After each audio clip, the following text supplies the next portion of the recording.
হরতালের কারণে বন্ধ যান চলাচল, তাই ফাঁকা সড়কে ভিন্ন চিত্র। সড়কেই ক্রিকেট খেলেছেন আন্দোলনকারীদের অনেকে। বাগেরহাটে আগে সংসদীয় আসন ছিল 4টি, পুনর্বিন্যাসের পর হয়েছে 3টি। এ নিয়ে ক্ষুব্ধ জেলার মানুষ।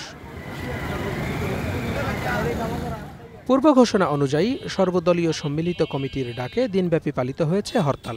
নির্বাচন কমিশনকে দেখানোর জন্য যে বাগেরহাটবাসী তাদের যে অবৈধ সিদ্ধান্ত মানে না বিদায় বাগেরহাটে কিন্তু কেউ নামে নাই। সাধারণ মানুষ কিন্তু আমাদের সাথে এখানে অংশগ্রহণ করেছে এবং তারা আজকের এই হরতালটাকে সমর্থন করেছে। প্রত্যেকটা স্কুল এবং কলেজের ছাত্রছাত্রীরাও কিন্তু এটার পক্ষে সমর্থন করেছে। হরতালের শুরুতে সকালে জেলা নির্বাচন কর্মকর্তার কার্যালয়ে তালা ঝুলিয়ে দেন আন্দোলনকারীরা। পরে তারা অবস্থান নেন জেলা প্রশাসকের কার্যালয়ের সামনে। এতে নিজ দফতরে ঢুকতে পারেননি জেলা প্রশাসক। তিনি প্রবেশ করেন ত্রাণ ও পুনর্বাসন কর্মকর্তার কার্যালয়ে। আমাদের সবকিছু ভৌগোলিক অবস্থা, জনসংখ্যা সবকিছু থাকার পরেও এই নির্বাচন কমিশন যে আমাদের একটি আসনকে বাদ দিয়েছে, এর প্রতিবাদে সারা বাগেরহাটের মানুষ আজকে রক্তক্ষরণ হয়েছে।